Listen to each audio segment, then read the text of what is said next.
धन्यवाद राजेश भाई।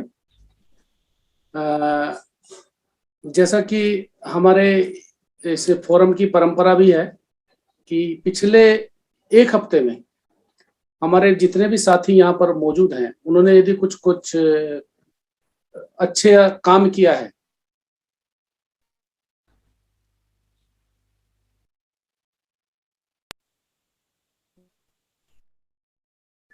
तो मैं करता हूँ वो यहाँ शेयर करें।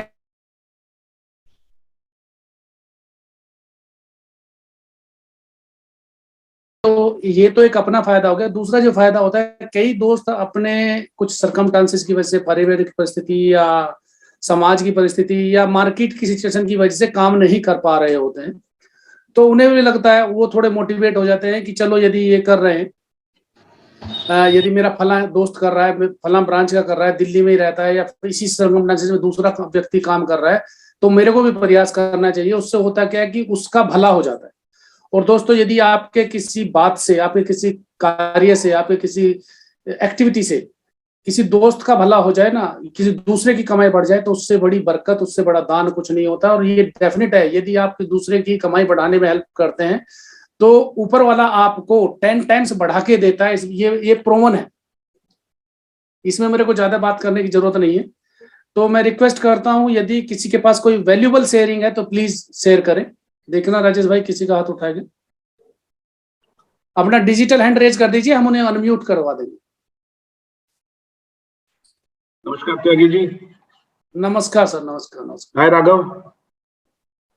Hello sir, good morning. I am so sorry, ये मैं थोड़ा सिस्टम टेक्नोलॉजिकली चैलेंज्ड आदमी हूँ, तो थोड़ा 2 मिनट समय लग गया मुझे ज्वाइन करने। कोई सुनिए, कोई सुनिए सर, क्या करा है, किसी का साथ उठाया, राजेश भाई का साथ। चेतन जी। हाँ, ये तो राघव का भी उठाया। चेतन जी नहीं, राजेश चेतन के नाम से राघव ने ज्वाइन किया। नहीं, पापा भी हैं, वो कुछ बोलना चाहते हैं। अच्छा, बोलिए।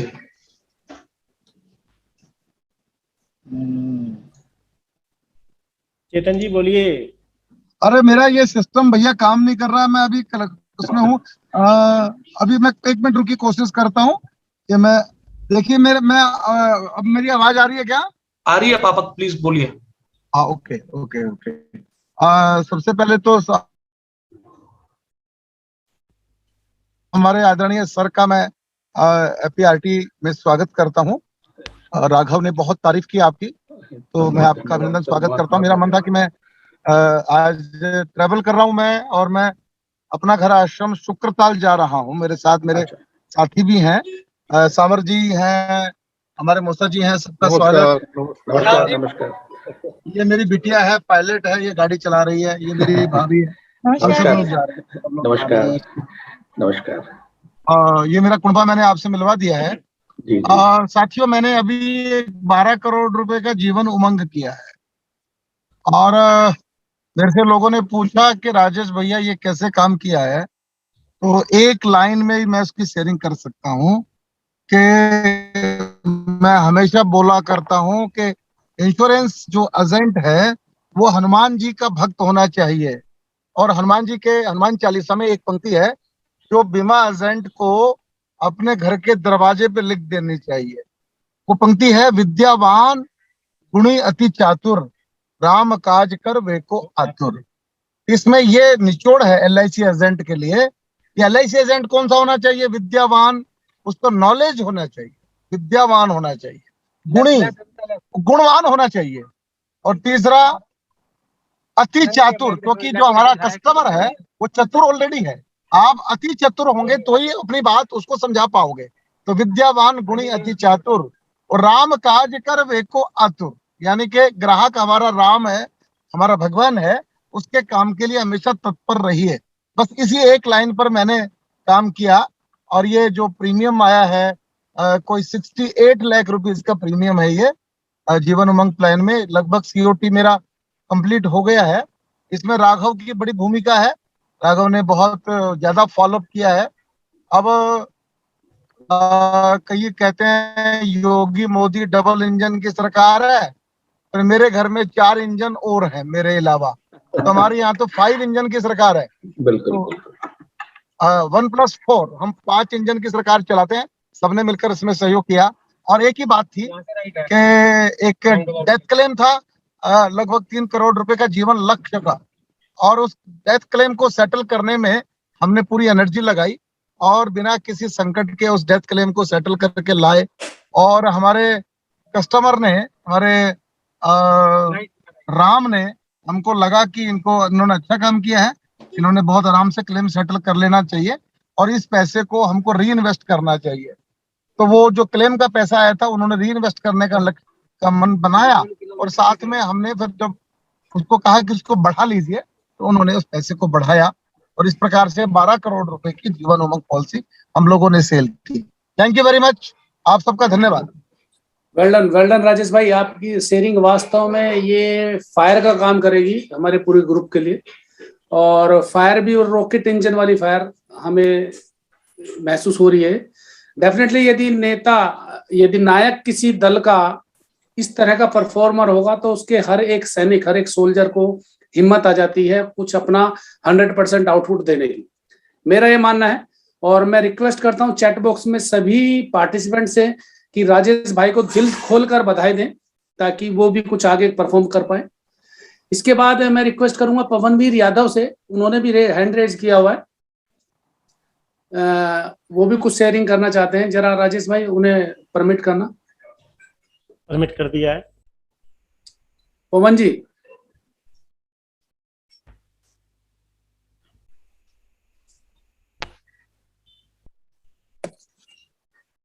पवनवीर Yadav,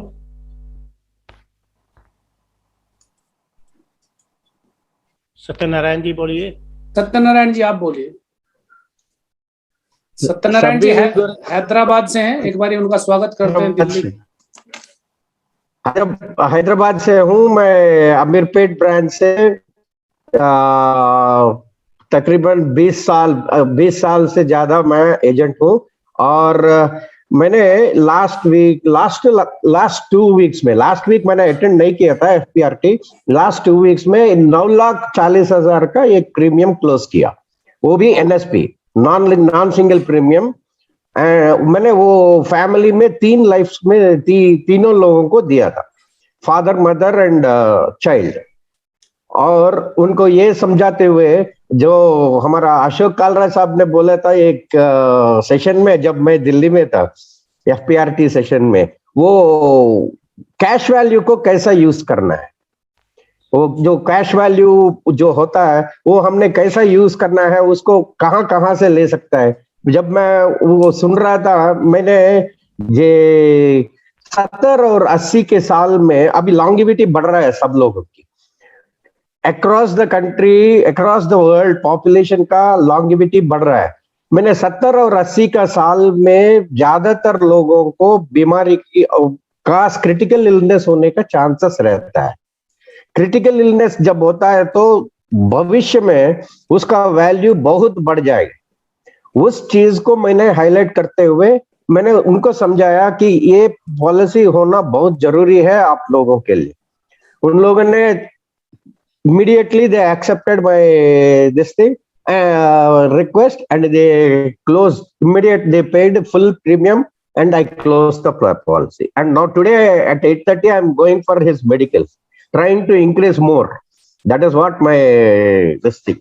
Thank you very much. Great Satyanarayan ji, really motivating sharing है आपकी। और इस तरह की जो मैं कह रहा हूँ ना, हमारा पर्पज वो पूरा होता नजर आ रहा है।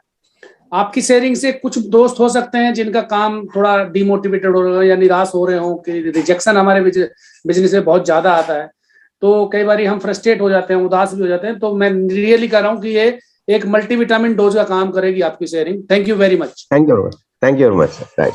Please kindly lower your hand digital. Yeah, sure. अभी किसी और की शेयरिंग है राजेश भाई? किसी का हैंड नहीं, किसी का हैंड रेज नहीं हो। ठीक है, पवनवीर यादव ने उठाया था, वो नीचे कर लिया। ठीक है, चलो अब हम अपने सेशन के मेन कंटेंट की तरफ चलते हैं। आज के हमारे स्पीकर बहुत डायनेमिक हैं और रियली वो आप यदि एक योद्धा है ना और आपके हाथ में धनुष है, धनुष बाण है तो वो आपके तर्कस में तीर डालने आया है, मैं तो ये मान के चलता हूँ, ठीक है ना। यदि आपके पास मिसाइल होगी तो भी आप किसी दुश्मन पर अटैक कर पाओगे या उससे काउंटर कर पाओगे, डिफेंस कर पाओगे दोस्तों। यदि हमारे हथियार वीक हैं तो हम हमारा डिफेंस, हम नहीं कहते कि हम आक्रमण करने वाले हैं किसी पर, लेकिन हमारा डिफेंस सिस्टम बहुत मजबूत होना चाहिए। और डिफेंस सिस्टम जो होता है हमारा ऑब्जेक्शन हैंडलिंग बेसिकली होता है।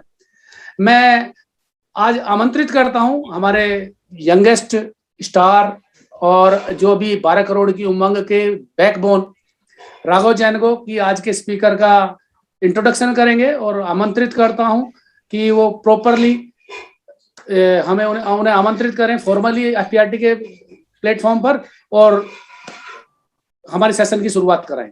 राघव जैन, स्टेज आपका है। Thank you Ajay ji. सभी मित्रों को नमस्कार, गुड मॉर्निंग। आज हमारे बीच जो शख्स मौजूद हैं वो जनरल इंश्योरेंस इंडस्ट्री में किसी भी परिचय के मोहताज नहीं है। मैंने अपने लाइफ में इतना डायनामिक, इतना एक्सपीरियंस्ड व्यक्ति नहीं देखा जिसने जनरल इंश्योरेंस के हर एक स्पीयर में, हर एक वर्टिकल में काम किया है। प्रतीक सर मेरे गुरु हैं। 1989 में उन्होंने यूनाइटेड इंडिया को as a direct recruit join किया। पब्लिक सेक्टर में सेवा देने के बाद वह टाटा एजी में रहे। वहां पे उन्होंने पर्सनल लाइंस बिजनेस को हैंडल किया। पर्सनल लाइंस का मतलब है retail general insurance, motor, health, home, उन सब प्रोडक्ट्स में काम करने के बाद सर ने इफ्को टोक्यो में head of retail pan India संभाला। एंड उसके बाद एक इंश्योरेंस कंपनी इंडिया में आई, L&T जनरल इंश्योरेंस, जिसके फाउंडिंग मेंबर प्रतीक सर थे। एंड कंपनी को सेटअप किया इंडिया में, उसके सारे प्रोसीजर्स, सारे वर्टिकल्स को सेट किया, स्ट्रैटेजिक हेड रहे, रिटेल वर्टिकल को भी सर ने हेड किया। एंड दोस्तों आपको जानकर बहुत खुशी होगी कि सर ने एज अ ब्रोकर भी काम किया है, वो योद्धा की तरह फील्ड पे भी रहे हैं एंड 3 साल ब्रोकिंग कंपनी को भी चलाया है। एंड अभी वो फिलहाल बिमटेक में एज अ प्रोफेसर अपना एक्सपीरियंस, अपनी नॉलेज लोगों के साथ, बच्चों के साथ शेयर कर रहे हैं। तो मैं रिक्वेस्ट करूंगा सभी लोगों को, सभी मेंबर्स को, कि प्रतीक सर को चैट बॉक्स के अंदर वेलकम कीजिए। एंड जैसे अजय भाई ने बताया कि आज सर हम सबको बताएंगे कि कैसे अपने तरकश में जो तीर है उसको हम लोग शार्प करें, नए तीरों को ऐड करें, और हम कौन कौन से नए नए प्रोडक्ट्स अपने कस्टमर्स को दे सकते हैं, कैसे उनका वैल्यू एडिशन कर सकते हैं। Over to you Pratik sir. Thank you very much, बहुत बहुत धन्यवाद राघव। और सबसे पहले तो मैं आप सबों का आभार प्रकट करना चाहूंगा कि सुबह सुबह आप सब इकट्ठा हैं, और तहे दिल से शुक्रिया अदा करना चाहूंगा आप सबों का कि आपने इतनी इज्जत अफजाई की मेरी। मेरा मानना बहुत सिंपल सा होता है कि हम और आप जिस पड़ाव पर हैं, हमारे पास इतने ज्यादा एक्सपीरियंसेस हैं, और मैं आप सबों की बात कर रहा हूं, किसी एक की बात नहीं कर रहा हूं, कि हमारे पास इतने ज्यादा एक्सपीरियंसेस हैं कि हमें अपनी सोसाइटी को, अपनी समाज को वापस वो करना चाहिए जो हमने उनसे सीखा है, हमने उनसे लिया है इतने दिनों तक। हम में से बहुत कम ऐसे लोग हैं जो अपने घर के दरवाजे पर ये बोर्ड लगाते हैं कि मैं बीमा कंपनी में काम करता हूं, या मैं बीमा अभिकर्ता हूं, या मैं एक ब्रोकर हूं। क्यों? क्योंकि सामाजिक दृष्टिकोण से जहां पर ये शब्द अभिकर्ता और दलाल शब्द आता है, लोगों को लगता है कि ये नेगेटिव कॉनोटेशन है, नकारात्मक भावना पैदा करती है। साहब वो जमाने गए जब इस तरह की बातें किया करते थे लोग। क्योंकि आज से 30 साल पहले, 40 साल पहले बीमा व्यक्तिगत रूप पे लोग बेचा करते थे, कभी कोई इंस्टीट्यूशन नहीं होता था। मुझे अभी भी याद है, हमारे घर में एक टोपी पहनकर डॉक्टर का बैग लिए हुए, मैं बात कर रहा हूँ आपको 83 की, 40 साल हुए होंगे, तो उस वक्त एक सज्जन आते थे जो कि सिर्फ और सिर्फ होम्योपैथिक दवा खिलाते थे हमारे घर में। और जब उनका देहांत हुआ 2002 में, तो मुझे पता चला कि वो हमारे LIC एजेंट थे। आप ये समझिए ना कि उस शख्स ने कभी LIC पॉलिसीज की बात नहीं की हमसे, जरूरत ही नहीं थी। क्यों? क्योंकि व्यक्तिगत रिश्ता हमारा ऐसा था कि वो आदमी सूंघ के समझ जाता था कि मेरी जरूरत क्या है। मेरा मानना है कि एक अभिकर्ता को सबसे पहले एक साइकोलॉजिस्ट होना चाहिए। वो आपसे बात करे, आपसे डिस्कशन करे, तो वो ये समझ ले कि मेरी जरूरत क्या है। और ये आसान काम नहीं है, ये मुश्किल है। जैसा राजेश चेतन जी ने बताया कि एक हनुमान स्वरूप काम आपको करना होता है, और हम सबों ने रामायण पढ़ रखी है और हम लोग जानते हैं कि हनुमान जी को भी ये बताना पड़ा था कि आप में वो क्षमता है, आप में वो पोटेंशियल है कि आप इस पूरी समुद्र को पार कर सकते हैं। तो जब हनुमान जी को बताने की आवश्यकता पड़ी तो हम और आप तो बहुत तुच्छ चीज हैं। हमें ये बात हर दिन याद करनी चाहिए कि हाँ, हम में वो क्षमता है, लेकिन मेरा इसमें एक बहुत इंपॉर्टेंट ऑब्जेक्शन ये आता है कि हम अपनी बात जब दूसरों से कहते हैं तो ये ना लगे कि हम उन्हें ज्ञान दे रहे हैं। हम में से कितने लोगों को जो फोन आता है कि मैं स्टार हेल्थ इंश्योरेंस कंपनी के बिहाफ पे बोल रही हूं या बोल रहा हूं, हम पहला काम करते हैं फोन काट देते हैं। हम बीमा कंपनी से, बीमा से संबंधित हैं, फिर भी हम नहीं कॉल रिसीव करते हैं। क्यों? क्योंकि हमें लगता है कि हमें तो सब जानकारी है। अरे ये क्या बताएगा, ये कल का बच्चा है, ये कैसी कैसी बातें करता है। प्लीज इस मुगालते में ना रहें। आज की तारीख में एक कल का बच्चा भी हमें जानकारी दे सकता है और हमारे ज्ञान चक्षु खुले होने चाहिए।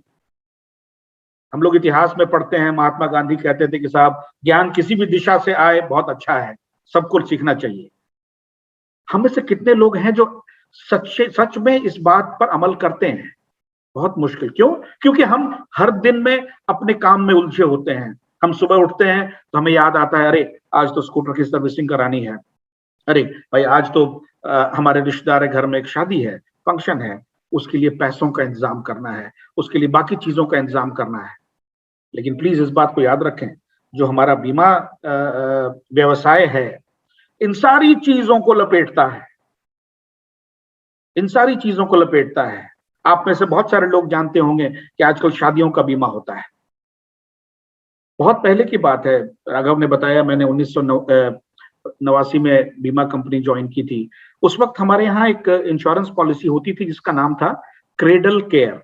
क्रेडल केयर होता है जिसे पालने में जो बच्चा होता है ना, उसका बीमा होती है ना। सबसे इंटरेस्टिंग बात क्या थी कि वो बीमा उस बच्चे के लिए था कि जब वो पैदा होता है और उसको कोई जन्मजात बीमारी हो, जैसे लोगों को क्लेफ्ट लिप, होठ में छेद हो जाता था, दिल में छेद है ना, ये बीमारियां जन्मजात हैं, इसमें हम और आप कुछ नहीं कर सकते हैं। लेकिन बच्चे के पैदा होने के बाद तो इलाज करा सकते हैं। तो यूनाइटेड इंडिया इंश्योरेंस ने ये बीमा पॉलिसी निकाली थी कि अगर कोई बच्चा ऐसी जन्मजात बीमारियों के साथ पैदा होता है तो हम उस बच्चे के माँ बाप को या अभिभावक को 2 लाख 3 लाख रुपए, जो भी वो इंडेमनिटी का सम इंश्योर्ड रखेगा, हम दे देंगे। ये पॉलिसी 8 या 9 महीने की थी, उससे ज्यादा की नहीं होती थी, क्योंकि कंसेप्शन से लेकर बच्चे पैदा होने के पीरियड में 8 महीने का टाइम होता था। अब ये देखिए साहब, थ्योरी में तो ये पॉलिसी बहुत बढ़िया थी कि भाई किसी भी माँ बाप के ऊपर 2 लाख 3 लाख रुपए का जो एक बोझ आता है उस बच्चे के पैदा होने पर, तो उसका इलाज हमारे पास था, हम दे सकते थे। अनफॉर्चुनेटली ये पॉलिसी चली नहीं। आप में से कोई भी मुझे ये बता सकता है कि ये पॉलिसी क्यों नहीं चली? Sir, I can try. Yes sir, please. Sir, मुझे लगता है कि since birth of a child is considered very auspicious and lucky, तो लोग वो नेगेटिव कॉनोटेशन से रिलेट नहीं कर पाए कि उसके बच्चे के साथ कभी कुछ बुरा हो सकता है, इसलिए शायद वो बिक नहीं पाई। राघव, शायद नहीं, this was exactly the reason.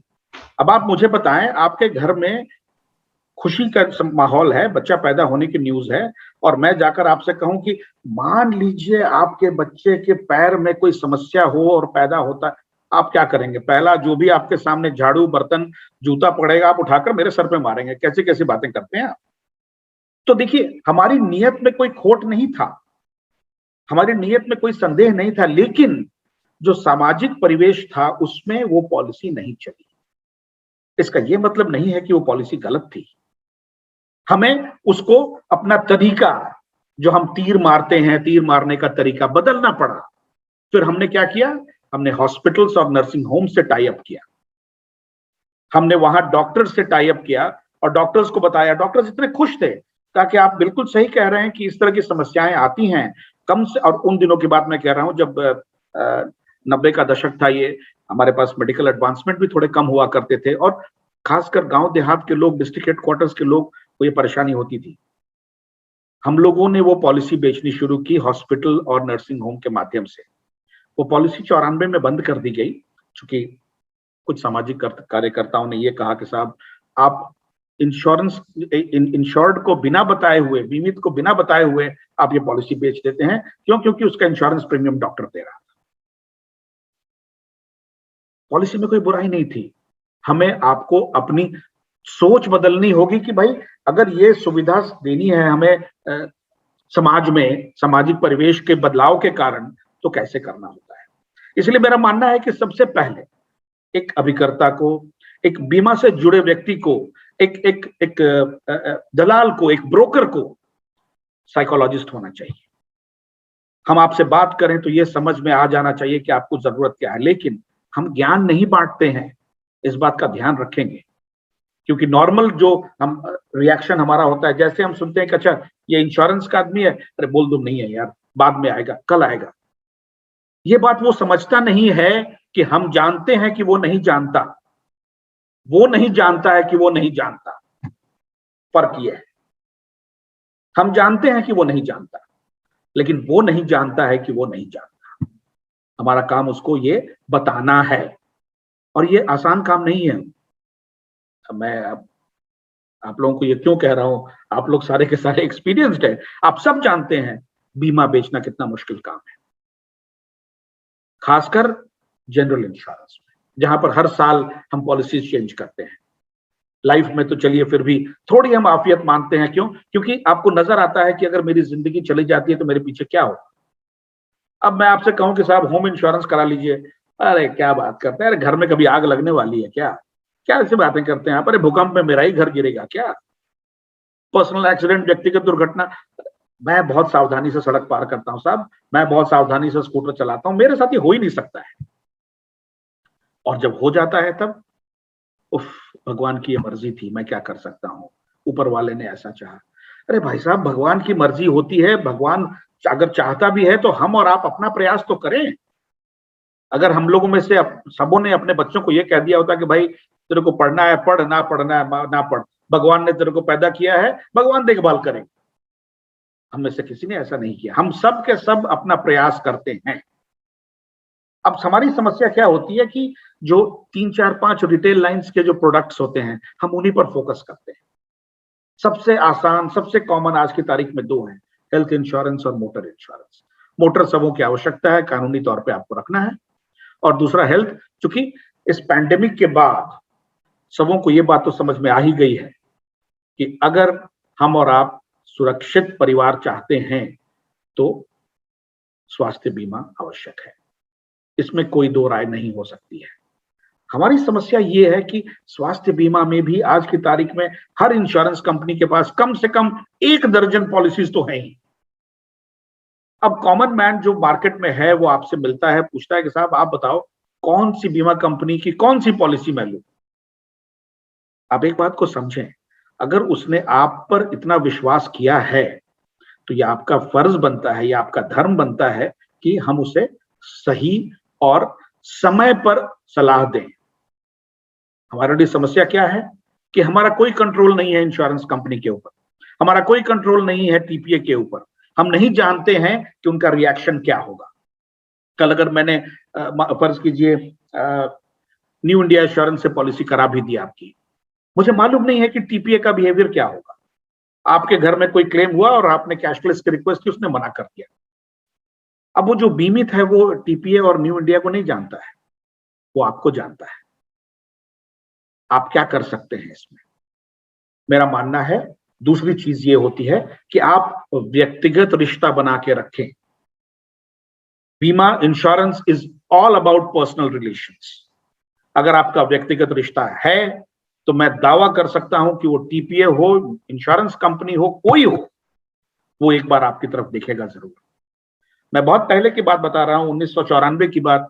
Nepal की तराई में एक बिहार में एक छोटी सी जगह है बेतिया करके, बेतिया राज हुआ करता था उन दिनों, बट 94 में मैं वहां गया था क्योंकि वहां पर 4-5 चीनी मिल्स हुआ करती थी, शुगर मिल्स, और मैं ब्रांच मैनेजर होता था मुजफ्फरपुर में।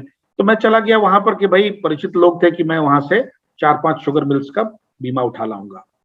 मैं जब उनके चीफ अकाउंटेंट और मालिकों से मिला, रात को उन्हीं के घर पे मैं ठहरा भी था, खाना खाते वक्त मैंने कहा देखिए साहब, मेरे आने का मकसद सिंपल है, मुझे ये 4 मिल्स का बीमा करना है।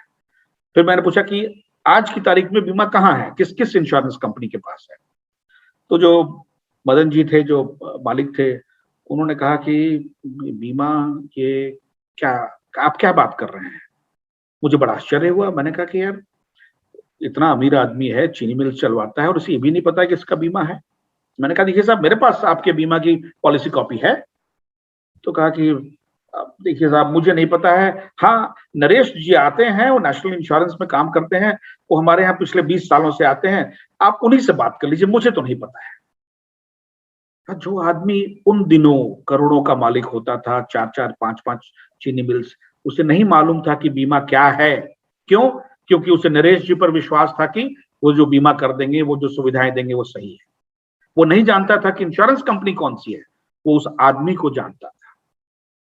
मेरा मानना यह है कि आप साइकोलॉजिस्ट बने, आप व्यक्तिगत रिश्ता बढ़ाएं, क्योंकि व्यक्तिगत रिश्ता बनने के बाद ही बात इस स्थिति पर आती है कि वो आदमी आपको अपने दिल की बात बताता है ना। एक बहुत समस्या हमारे पास आती है, और मुझे पूरा विश्वास है कि ये जो नया जनरेशन है, राघव का जनरेशन है, ये प्रॉब्लम फेस करता होगा। हम अपने बच्चों से कहते हैं कि साहब झूठ नहीं बोलना चाहिए, चोरी नहीं करनी चाहिए, हेराफेरी नहीं करनी चाहिए, और यही बात हम कॉलेजेस में सिखाते हैं, यही बात हम अपने इंस्टीट्यूशन में लोगों को समझाते हैं कि साहब चोरी मत करो, सच्चाई के रास्ते पे चलो। और क्या होता है, राघव ने ज्वाइन किया एसबीआई जनरल इंश्योरेंस, और अगले दिन इसका बॉस इसको बुला के बोलता है कि बच्चे, वो जो हमारा कार्यकर्ता है, अभिकर्ता है ना, उसको 10% तो नॉर्मल मिलता है, आप 5% एक्स्ट्रा दे दो। और भैया ये 5% एक्स्ट्रा कहां से आया? नहीं, देखो ऐसा है ना कि यार बहुत सारे इंश्योरेंस कंपनी वाले हैं जो लालच देते हैं, तो हमें अगर बिजनेस चाहिए तो ये तो देना ही है। वो तो क्या हुआ, वो सारी बातें जो हमने बचपन से आज तक इनको पढ़ाई, इनको सिखाई कि साहब देखिए हेराफेरी नहीं करनी चाहिए, ईमानदारी से काम करना चाहिए, सच बोलना चाहिए, ये मॉरल डाइकोटॉमी है, ये हमारे वैल्यूज से खिलवाड़ है। हम क्या करें? अब उस लड़के का फोन मेरे पास आता है कि सर आपने तो कहा था कि साहब ऐसे ऐसे कॉर्पोरेट वर्ल्ड में काम होता है, और मैं अगर ये ना करूं तो मेरा प्रमोशन तो छोड़ दीजिए सर, कल नौकरी मेरी चली जाएगी। ये सच्चाई है, और ये सच्चाई जब हमारे सामने आती है तो अब हम बच्चों को पढ़ाते हैं कि एज फार एज प्रैक्टिकल, जहां तक संभव हो सके ईमानदारी निभाएं। मुझे पूरा विश्वास है कि 5 साल के बाद हम ये जहां तक प्रैक्टिकल शब्द भी हटा देंगे, हम बोलेंगे भैया ईमानदारी मत निभाओ तुम, क्योंकि दाल रोटी का सवाल है। ये प्रैक्टिकल समस्या है जिससे हम सब जूझ रहे हैं, और इसके बावजूद जब हम अपने बच्चों से कहते हैं कि बेटा सच बोलना, हेराफेरी नहीं करना, तो मन में एक मलाल सा रहता है कि साहब हम जो चोरी कर रहे हैं, जो हेराफेरी कर रहे हैं, कैसे अपने बच्चों को बताएंगे। This is a practical problem जो कि हमारे इस बीमा संस्थानों को अटैक कर रहा है, और हमें इसका सोल्यूशन निकालना है। क्यों? क्योंकि आगे आने वाला जनरेशन हमसे सवाल पूछेगा, आपने क्या किया था साहब? आप तो उस वक्त मालिक हुआ करते थे, आप तो लोगों को सलाह दिया करते थे, भाषण देते थे, आपने क्या सलाह दी हमें कि जनरेशन को ना। इसमें मेरा मानना बहुत ही जिसे कहते हैं कि संकीर्ण सोच मेरी यहां पर यह है, और मैं किसी दूसरे पर यह थोपना नहीं चाहता हूं कि साहब हम लोग कहते हैं ना कि साहब कि अगर पेट में अन्न नहीं हो तो हम भजन भी नहीं करते हैं। सच्चाई ये है, सच्चाई ये भी है कि लोग कहते हैं कि साहब ऊपर वाला देखभाल करेगा, ऊपर वाला जरूर करता है, लेकिन अपनी तरफ से प्रयास करना पड़ता है। हम ये मान के चलते हैं कि इन सारी चीजों में आप प्रैक्टिकलिटी दिखाएं, आप प्रैक्टिकल बने। भाई अगर सारे के सारे मार्केट में मच्छी पकड़ रहे हैं और मैं किनारे खड़ा इंतजार करता रहूं, कह रहा अच्छा कोई एक मच्छी तो ऊपर उछल के आएगी ही मेरे पास, वैसे नहीं होता है। हमें श्रम करना पड़ेगा, हमें उसमें एफर्ट्स डालने पड़ेंगे। और एक बात याद रखिए आप, कोशिशें कभी नाकामयाब नहीं होती हैं, कभी नहीं। ये हो सकता है कि पहली बार ना हो, दूसरी बार ना हो। मुझे पूरा विश्वास है आप लोगों ने स्कॉटलैंड के राजा किंग ब्रूस की कहानी सुनी होगी कि उन्होंने एक मकड़ी को देखा था जाल से गिरते हुए। किंग ब्रूस उन दिनों स्कॉटलैंड में युद्ध कर रहे थे अंग्रेज लीडरशिप पर, और वो हार गए थे। हारने के बाद एक गुफा में कोने में छुप के बैठे हुए थे। क्यों? क्योंकि चारों तरफ दुश्मन के सैनिक घूम रहे थे और वो 16 बार हारे थे। हर बार छोटी छोटी कोशिश करते थे, हर बार भाग के छुप जाते थे। तो किंग ब्रूस ने देखा कि साहब कोने में एक मकड़े का जाल था, और चूंकि बारिश हो चुकी थी, पत्थर स्लिपरी था, वो मकड़ा फिसल के गिरता था। 28वें बार में वो मकड़ा ऊपर चढ़ गया जाल पर, और किंग ब्रूस को ये ग्लानि हुई कि साहब ये तुच्छ प्राणी 28 बार में ऊपर चढ़ गया, मैं तो फिर भी इंसान हूं, क्या मुझ में इतनी भी क्षमता नहीं है कि मैं वापस युद्ध करके जीत सकूं? और कहते हैं कि साहब उसके बाद इतिहास का रुख बदल गया। किंग ब्रूस निकले, अपने मित्रों को इकट्ठा किया और फिर युद्ध किया, और एज दे से रेस्ट इज हिस्ट्री। ना हमारे लिए ये बात बोल देना बड़ा आसान लगता है कि किंग ब्रूस ने 17वीं बार में जीत हासिल कर ली थी। आप किंग ब्रूस से पूछिए कि जो 16 बार उनके ऊपर गुजरी उस पर क्या हालत उनकी हुई थी। ये हम और आप ही समझ सकते हैं, क्योंकि जब राघव फॉलो अप करते हैं एक इंश्योरेंस पॉलिसी के लिए, तो कभी वो कहता है कि सॉरी यार, I am in a meeting, बाद में बात कर लेना प्लीज। हमको डिमोटिवेशन मिलता है, हमें ये लगता है कि यार फालतू का शोर मचा रहे हैं यार, मतलब इतनी भी जरूरत मेरी तो नहीं है, जरूरत तो उसकी है। लेकिन वो अपनी जरूरतों को नहीं जानता है। यही मैंने कहा, हम जानते हैं कि वो नहीं जानता है, वो नहीं जानता है कि वो नहीं जानता। हमारा आपका काम यह है उसे बताना कि साहब ये आपकी जरूरत है। रिटेल लाइंस के प्रोडक्ट में ज्यादा समस्याएं नहीं आती हैं, लेकिन एक बात आप याद रखें, कोई भी जब आपसे बीमा की बात करता है तो वो सिर्फ और सिर्फ घर के बीमा या मोटर के बीमा या स्वास्थ्य की बीमा की बात नहीं करेगा। ये भी संभावना है कि वो आपसे ये कह सकता है कि अरे यार मैं सोच रहा हूं कि एक अपनी फैक्ट्री सेटअप करूं, तो फैक्ट्री के इंश्योरेंस में क्या क्या कर सकते हैं। अगर उस वक्त आप ये कहते हैं कि यार 2 मिनट का टाइम दो, मैं जरा त्यागी जी को फोन कर लेता हूं, बस आपके हाथ से वो गया, क्योंकि वो ये जान गया कि आपको नहीं मालूम है। और अगर क्लाइंट को आपके ऊपर का विश्वास हट गया तो फिर बीमा आपके पास नहीं आएगा, ये आप जान लीजिए। तो मेरी सलाह ये रहती है कि आपको सब चीजों का एक्सपर्ट बनने की जरूरत नहीं है, बिल्कुल नहीं, और किसी के लिए भी संभव नहीं है। ठीक है, हम लोगों ने 30-32 साल इंश्योरेंस इंडस्ट्री में गुजारे हैं तो कुछ कुछ बातें कर लेते हैं, बट सबों के लिए ये संभव नहीं है। तो हम और आप क्या करें, हमारे पास मेरा रिटेल का जो तर्कश है उसमें हम और तीर डालेंगे।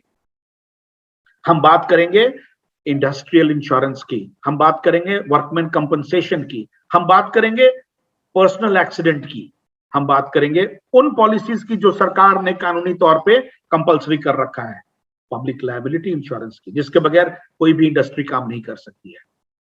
और मेरा विश्वास करें आप, अगर आपसे कोई ये सवाल करता है कि इसके अलावा क्या बीमा है, अगर आप 2-3 नाम भी गिना देते हैं ना, उसके बाद वो आपसे सवाल नहीं करेगा। फिर वो कहेगा अच्छा ठीक है, अगली बार आप आए तो इस पर अब और बातचीत करना चाहेंगे।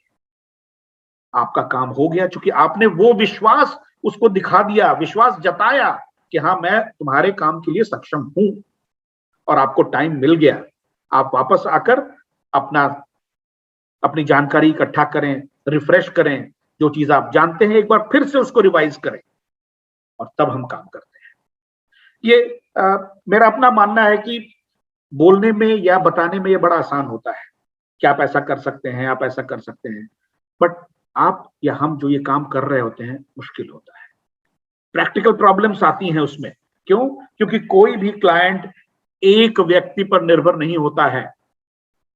आज की तारीख में जो हमारा क्लाइंट है, जो बीमित है, जो इंश्योर्ड है, वो इतना तेज है, इतना स्मार्ट है, इतना प्रैक्टिकल है कि वो कम से कम 2-3 लोगों से बात कर रहा होता है। और वैसी स्थिति में आपको अपना वर्चस्व दिखाना है। ये मुश्किल काम है, आसान नहीं है। और तब जब इस बैकग्राउंड में हमें पता चलता है कि साहब 12 करोड़ सम इंश्योर्ड का आपने पॉलिसी दिया है, किसी ने 9 करोड़ की पॉलिसी दी है, तो कलेजे को ठंडक लगती है कि हाँ, हम में वो काबिलियत है, हाँ वो पोटेंशियल है कि हम कर सकते हैं। फर्क ये है कि हमने उस गाइडलाइंस को फॉलो नहीं किया कि मैंने उसकी सारी समस्याओं को समझकर उसे ये सलाह दी। सबसे बड़ी हमारे लिए जिसको कहते हैं हम चैलेंज ये होता है कि आपसे वो क्लाइंट सही बात नहीं करता है। वो आपसे कहेगा हाँ नहीं आप अपना एक प्रीमियम रेट तो दीजिए, मैं बताता हूं डिस्कशन करके। और उसने हमसे रेट लिया, 3-4 और जगह से लिया, और तब कहता है कि नहीं साहब आपका तो कुछ ज्यादा बन रहा है। कुछ ऐसे क्लाइंट होते हैं जो आपसे कहेंगे कि साहब इसमें तो 15% कमीशन है, क्या आप मुझे कुछ दे सकते हैं? ये बड़ा मुश्किल सवाल होता है।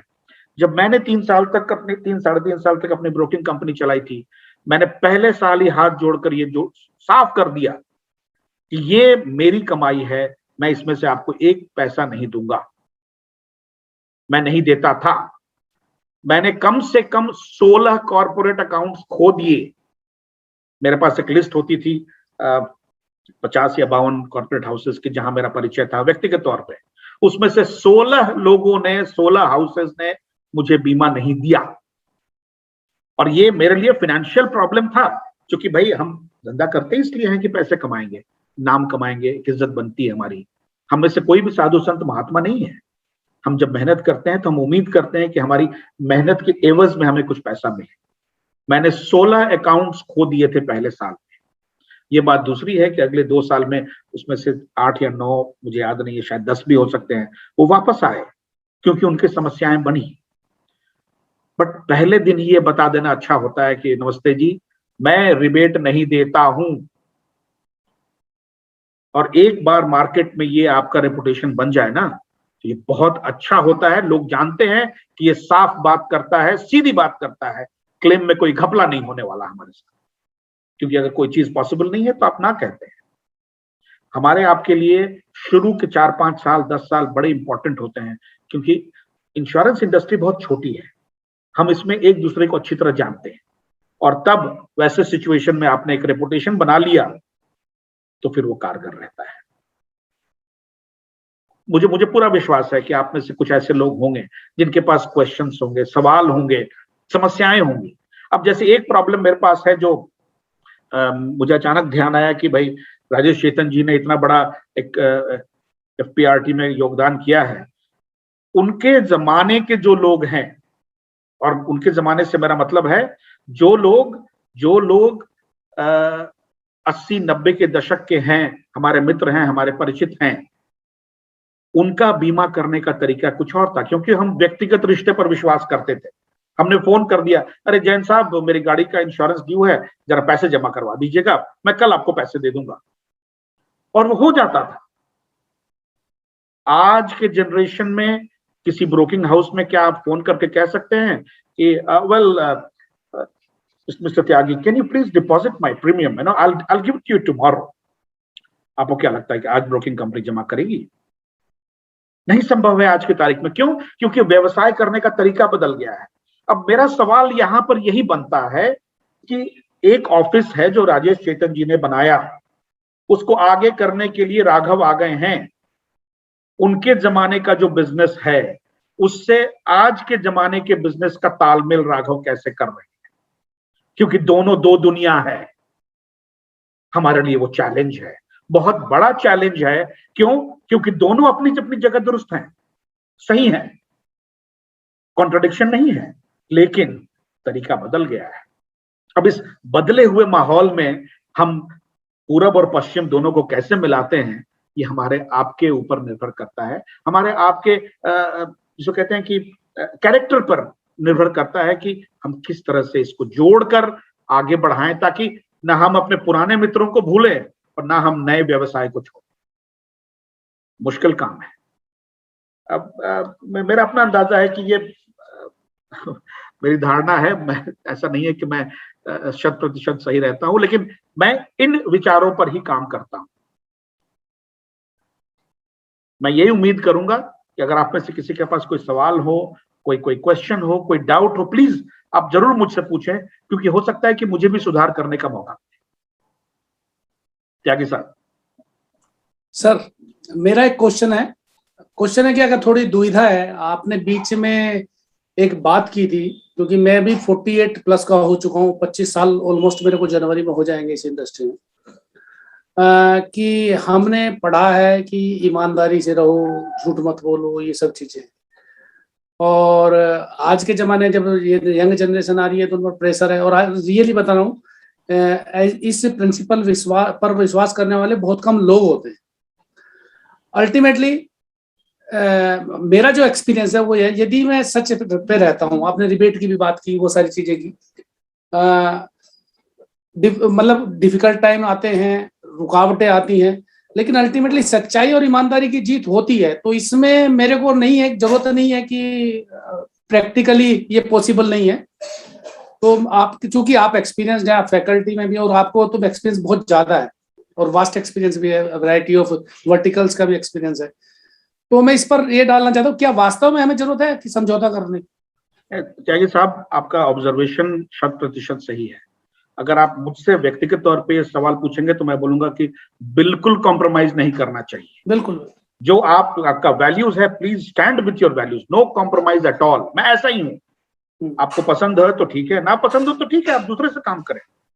हमारी समस्या तब आती है कि जब हमारे स्टूडेंट्स मार्केट में जाते हैं और वो हम पर विश्वास करके जाते हैं कि उन्होंने जो हमें सिखाया है, जो पढ़ाया है, वो 100% सही है। हम मार्केट कंडीशंस को कंट्रोल नहीं कर सकते हैं। अब हमारे लिए समस्या ये है कि अगर मेरी बात हो तो मैं तो सीधा बोलता हूं कि साहब बिल्कुल मत करो, लेकिन वो लड़का वहां पर मार्केट में खड़ा है और अगर वो ये कहता है तो कल उसकी नौकरी जाएगी। ये मेरे लिए गिल्ट फीलिंग होगी कि मेरे बताए रास्ते पर चल के उसने प्रॉब्लम कर लिया है, और इसलिए किया है कि सच बोल रहा है, वो गलत नहीं करना चाहता है। तो हम लोग इस मॉरल डिलेमा से बचने के लिए हम ये सलाह देते हैं कि भाई प्रैक्टिकली जो तुम कर सकते हो करो, और बाकी तो बस ऐसे ही है। बट आपने बिल्कुल सही कहा है कि 100% अपने वैल्यूज पर खड़े रहना चाहिए, कोई कॉम्प्रोमाइज नहीं होना चाहिए। उसके रिजल्ट बड़े डायनामिक होते हैं सर। मैं बताता हूँ आपको, अभी मतलब मैं 1.25 करोड़ का सिंगल प्रीमियम लाया तो बहुत अच्छी इनकम होती है, 2%, सीधी सी बात।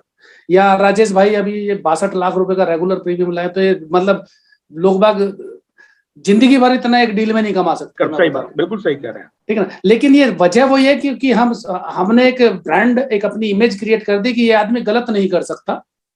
तो मैं इस अपने दोस्तों से भी मैं ये मतलब चाहूंगा कि जो सर ने कही है वो प्रैक्टिकल लेवल पे बात कही है, उसे जिंदगी में उतारने की कोशिश ना करें, क्योंकि हम एफपीआरटी के लेवल पे वैल्यू बेस्ड एडिशन देते हैं। तो मेरा मानना ये है, और कुछ। बिल्कुल त्यागी जी, अगर हमारी आपकी बात हो तो हम लोग वैल्यू से नहीं हटेंगे, सवाल नहीं पैदा होता है, और हम लोगों ने किया भी यही है।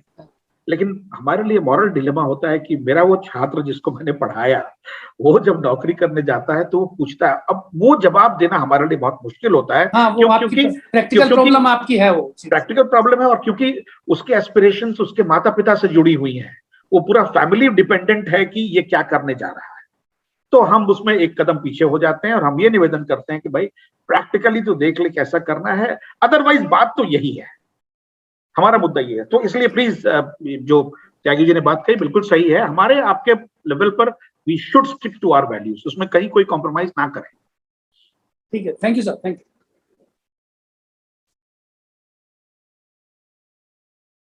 विनोद जी, आप कुछ जानना चाह रहे थे? आप म्यूटेड हैं विनोद जी।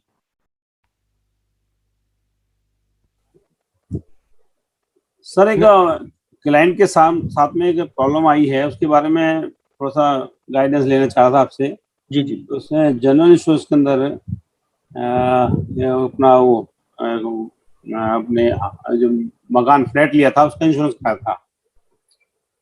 उसके अंदर उसने कंपनी ने major medical illness and procedure का कवर दिया था 25 लाख रुपए का। अब उसकी कोविड से डेथ हो गई है, तो वो उसको रिजेक्ट कर रहे हैं, कह रहे हैं कि हमारे इसमें कवर नहीं होता। तो क्या सलाह है आपकी, इसका मिल सकता है अगर हम उसको क्लेम करें तो? विनोद जी, मुझे आइडिया नहीं है कि पॉलिसी में टर्म्स एंड कंडीशंस क्या हैं।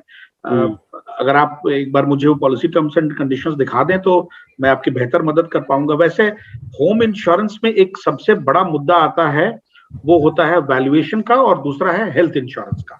क्योंकि नॉर्मली जो आप लोन लेते हैं ना, तो जो कंपनी आपको लोन दे रही है वो इंसिस्ट करती है, वो इस बात के लिए आप पर प्रेशर बनाती है कि मुझे एक इंश्योरेंस पॉलिसी ला के दो जो कि कोलैटरल सिक्योरिटी होता है।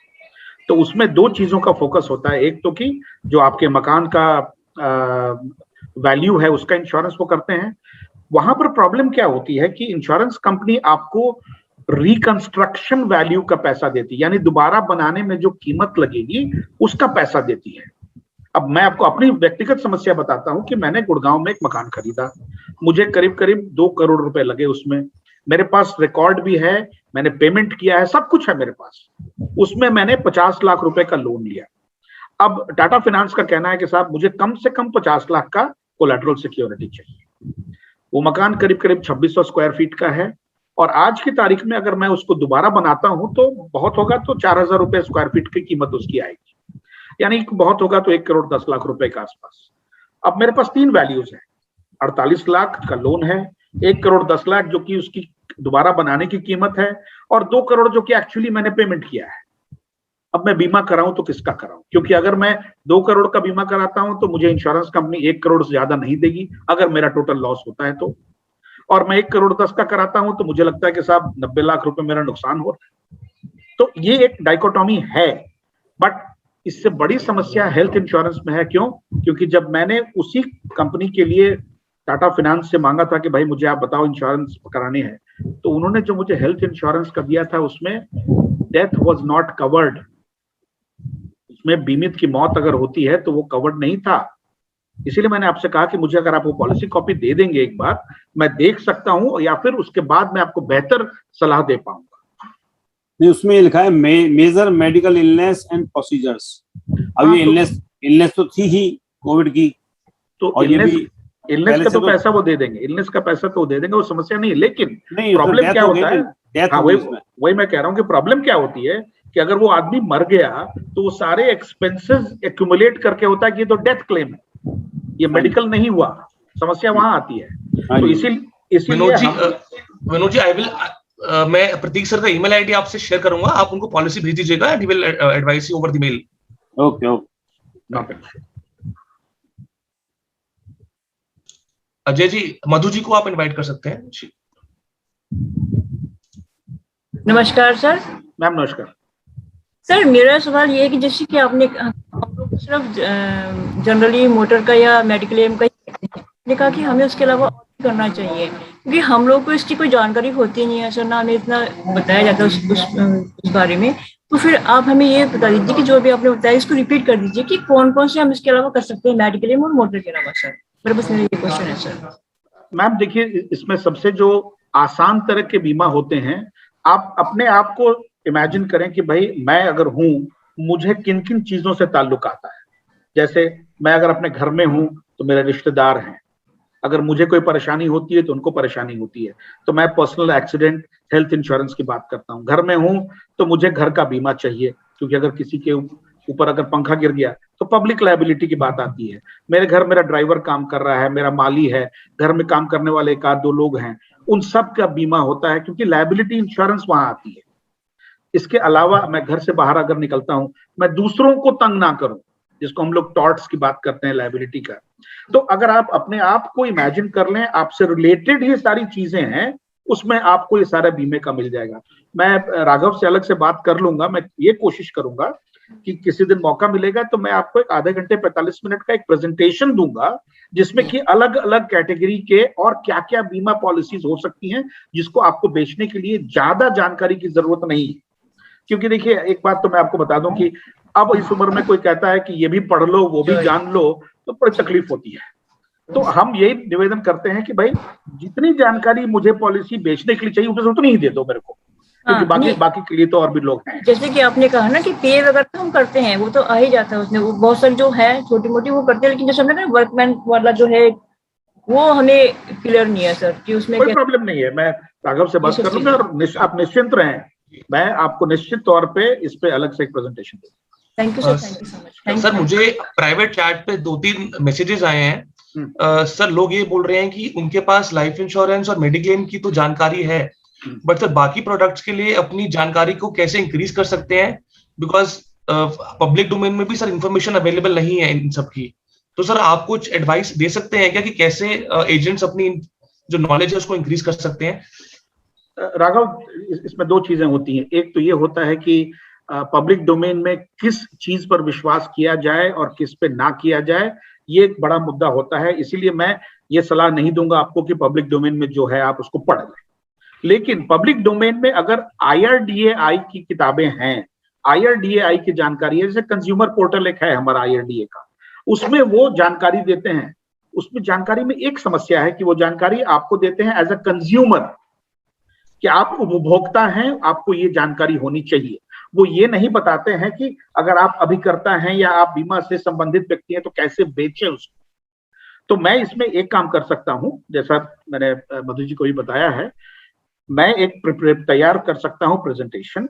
मैं आपको उसमें बुलेट पॉइंट्स दे सकता हूं कि ये आवश्यकताएं हैं, इस विषय पर आप जानकारी इकट्ठा कर सकते हैं। और मैं आपको ये भी बता दूंगा कि जानकारी आप कहां से इकट्ठा कर सकते हैं। क्योंकि अगर हम बात करते हैं वर्कमैन कंपनसेशन की, इन्होंने कही इनके घर के बगल वाले घर में काम चल रहा है और एक लेबर ऊपर से गिर के मर जाता है, ये लायबिलिटी बनती है। आपके पड़ोसी ने सामने से आपके घर के सामने एक नाला खोद दिया, उसमें प्रॉब्लम है, उसमें लायबिलिटी बनती है।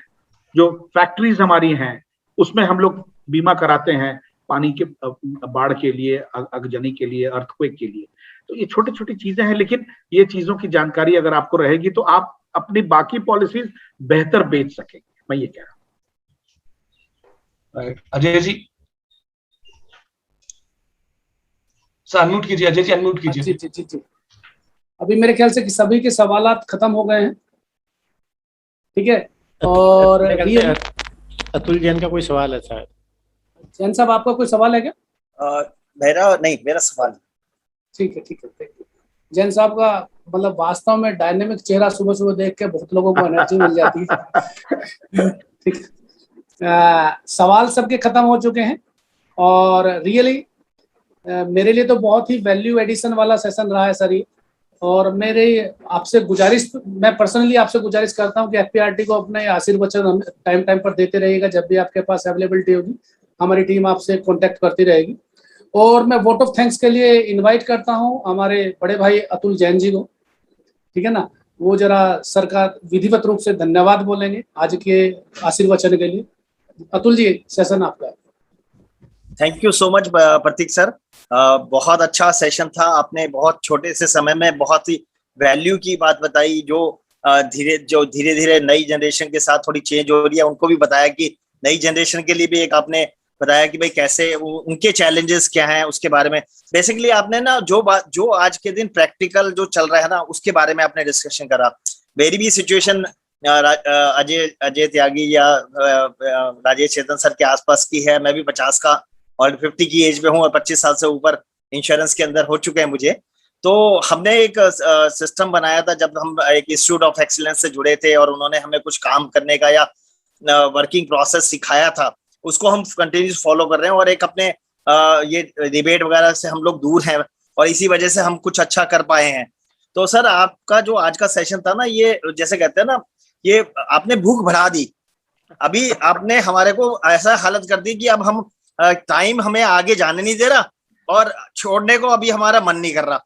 तो अब हम आपसे एक बारी रिक्वेस्ट करेंगे सर, आपसे फिर मैं कभी जब भी नेक्स्ट टू नेक्स्ट वीक हम आपसे एक बारी बात करेंगे और जो आपने अपनी PPT है उसके तरीके से शेयर करेंगे।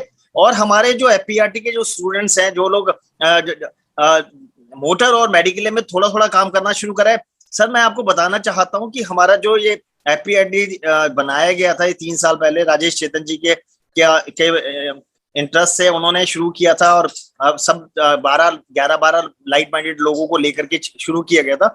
तो जब हमने FPRT के जो मेंबर्स बने उनसे जो बात करी तो वो मेजरली लाइफ इंश्योरेंस करते थे और मेडिक्लेम और हेल्थ इंश्योरेंस भी नहीं करते थे। लेकिन पिछले 3-3.5 सालों में हमारे पास बहुत सारे ऐसे पार्टिसिपेंट्स हैं जिन्होंने हमारी मेंबरशिप ली और उसके बाद उन्होंने मोटर और हेल्थ का काम शुरू करा। और उनसे मोटर और हेल्थ से ना केवल उनकी इनकम्स बढ़ी, उनका लाइफ इंश्योरेंस का पोर्टफोलियो भी बढ़ा।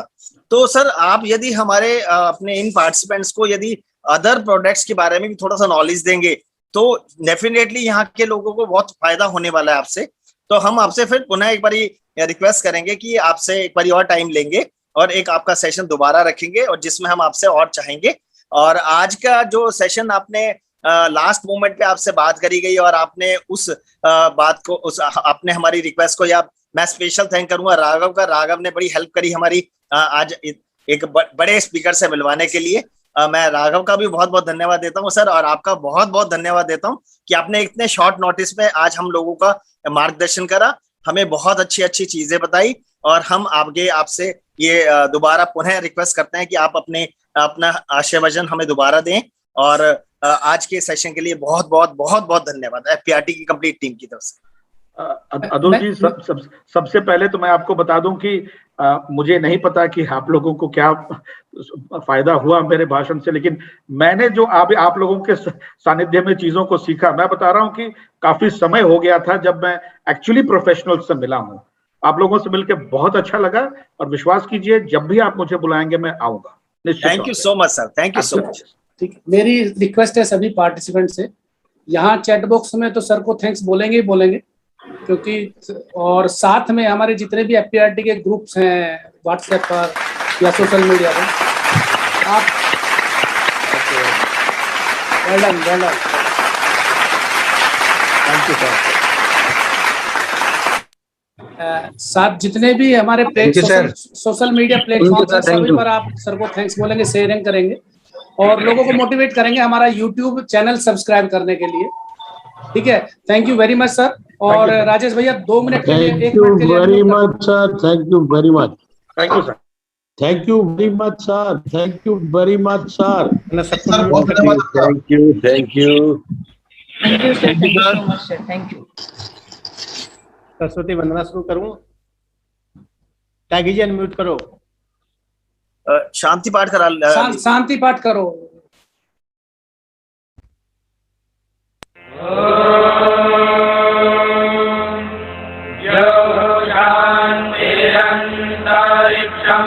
शांति पृथिवी शांतिरापः शांतिरोषधयः शांतिः वनस्पतयः शांतिर्विश्वे देवाः शांतिर्ब्रह्म शांतिः सर्वं शांतिः शांतिरेव शांतिः सा मा शांतिः